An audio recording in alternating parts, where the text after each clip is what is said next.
ನಮಸ್ತೆ friends, welcome back to ಬಣ್ಣ ಬಣ್ಣದ ಲೋಕ ಯೂಟ್ಯೂಬ್ ಚಾನಲ್. ನಾನಿವತ್ತು ಬೇಳೆ ಪಾಲಕ್ ಸೊಪ್ಪು ಸಾಂಬಾರು ಮಾಡ್ತಾಯಿದ್ದೀನಿ. ಇದು ಕುಕ್ಕರಲ್ಲಿ ಮಾಡ್ಕೊತಿದ್ದೀನಿ. ತುಂಬ ಬೇಗ ಆಗುತ್ತೆ, ತುಂಬ ಈಸಿ ಮೆಥಡ್ ಇದು ಮಾಡೋದು. ಮೊದಲಿಗೆ ನಾನು ಒಂದು ಕುಕ್ಕರ್ಗೆ ತೊಳ್ಕೊಂಡಿರೋಂಥ ಒಂದು ಅರ್ಧ ಕಪ್ಪಷ್ಟು ಬೇಳೆ ಹಾಕ್ಕೊತಿದ್ದೀನಿ. ಅದ್ರ ಜೊತೆ ಒಂದು ಅರ್ಧ ಕಟ್ಟಷ್ಟು ಪಾಲಕ್ ಸೊಪ್ಪು ಮತ್ತು ಒಂದು ಟೊಮೆಟೊ, ಒಂದು ಈರುಳ್ಳಿ, 4ರಿಂದ 5 ಎಸಳು ಬೆಳ್ಳುಳ್ಳಿ ಹಾಕ್ಕೊಂಡು ರುಚಿಗೆ ತಕ್ಕಷ್ಟು ಉಪ್ಪು, ಹಾಗೆ ಅಚ್ಚ ಖಾರದ ಪುಡಿ, ಅರಿಶಿನ ಪುಡಿ ಮತ್ತು ಸಾಂಬಾರು ಪೌಡರ್, ನಾನಿಲ್ಲಿ ಆಚಿ ಸಾಂಬಾರು ಪೌಡರ್ ಯೂಸ್ ಮಾಡಿದ್ದೀನಿ. ಇದನ್ನ ಹಾಕ್ಕೊಂಡು ನಮಗೆ ಎಷ್ಟು ಬೇಕೋ ಅಷ್ಟು ನೀರನ್ನ ಆ್ಯಡ್ ಮಾಡಿಕೊಂಡು ಕುಕ್ಕರಲ್ಲಿ 3ರಿಂದ 4 ವಿಷಲ್ ಕೂಗಿಸ್ಕೊಂಡ್ರೆ ನೀಟಾಗಿ ಬೆಂದಿರುತ್ತೆ. ನೋಡಿ, ಇಷ್ಟು ನೀಟಾಗಿ ಬೆಂದಿದೆ. ಇದನ್ನು ಇವಾಗ ನಾನು ಸ್ವಲ್ಪ ಸ್ಮ್ಯಾಶ್ ಮಾಡ್ಕೊತೀನಿ.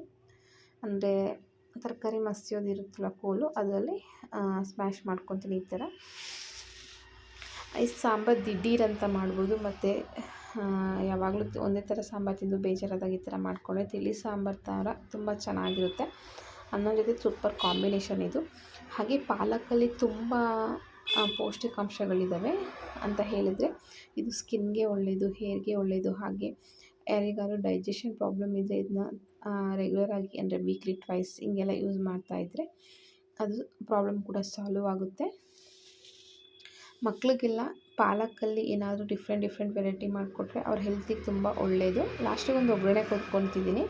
ಒಂದು ಪಾತ್ರೆಗೆ ಎಣ್ಣೆ ಹಾಕ್ಕೊಂಡು, ಎಣ್ಣೆ ಕಾದ ನಂತರ ಸಾಸಿವೆ ಜೀರಿಗೆ ಹಾಕ್ಕೊಂಡೆ. ಅದು ಸಿಡಿದ ನಂತರ ಸ್ವಲ್ಪ ಕರಿಬೇವು ಸೊಪ್ಪು ಹಾಕ್ಕೊಂಡು ಒಗ್ಗರಣೆ ಮಾಡಿಕೊಂಡೆ. ನೆಕ್ಸ್ಟ್ ಅದಕ್ಕೆ ನಾನು ರೆಡಿ ಮಾಡ್ಕೊಂಡಿರೋ ಅಂಥ ಸಾಂಬಾರು ಹಾಕ್ಕೊಂಡು ಒಂದು 5 ನಿಮಿಷ ಬೇಯಿಸ್ಕೊಂಡ್ರೆ ಸಾಕು, ಮುಗೀತು. ಸಾಂಬಾರು ರೆಡಿ ಆಯಿತು.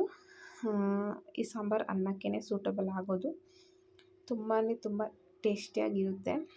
ನೀವು ಮಾಡಿ ಮತ್ತು ಹಾಗೆ ಹೇಗೆ ಬಂತು ಅಂತ ಕಮೆಂಟ್ ಮಾಡಿ. ವಿಡಿಯೋನ ನೋಡಿ ಹೀಗೆ ಸಪೋರ್ಟ್ ಮಾಡಿ. ಹೊಸ್ದಾಗಿ ಯಾರಾದ್ರು ನೋಡ್ತಿದ್ರೆ ಸಬ್ಸ್ಕ್ರೈಬ್ ಮಾಡಿ. Thank you for watching.